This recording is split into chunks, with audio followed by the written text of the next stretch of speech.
The gray mixer is intended to convert a color image to black and white, but, little known fact, it may be used on any image.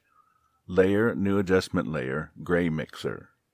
What you see is basically the L channel, which is probably the best way to quickly convert an image to black and white. 8 hue ranges may be lightened or darkened, as if you had 8 color filters for a brightness control. One may darken the sky with the cyan and blue sliders, or lighten foliage with the yellow and green sliders. This kind of thing is necessary because color and black and white speak different languages, and a straight conversion from a perfect color image to a perfect black and white image rarely happens. Now, what about the image color? If you've ever done traditional black and white darkroom work, you may know that printing papers tend to have subtle colors that may be brought out with certain developers, and toners may be used to produce a variety of colors. The easiest way to do that digitally is by using Colorize.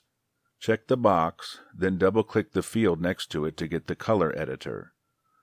Change the color space to HSV, turn intensity all the way up, then have a field day with the hue and saturation. Let's turn the saturation up so we can see it, then adjust the hue until just before we start to get green.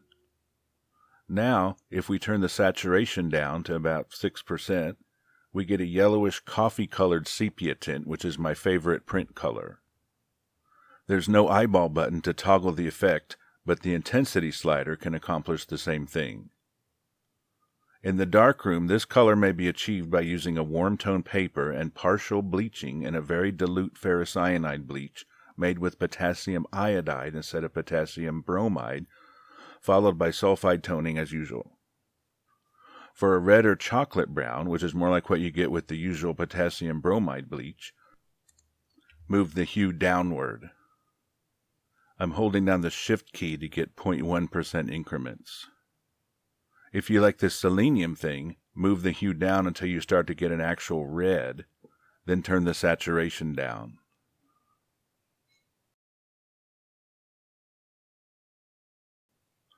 For those of you who are old enough to know what the word ectolore means, portrait papers from the golden age of Hollywood got something called the greens with certain developers. Move the hue up until you get a greenish yellow, then turn the saturation down. Note that the hue may vary depending on the color profile of the image.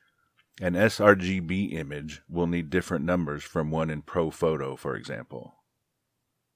Also note that toned images sometimes need a little more contrast to look right.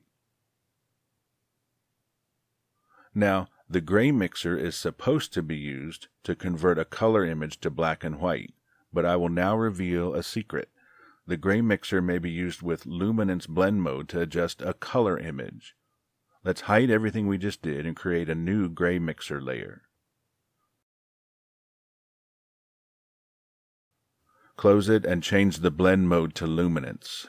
Now when we reopen it, we may use the cyan and blue sliders to darken the sky, or the orange slider to darken the soil, or the yellow slider to lighten the foliage.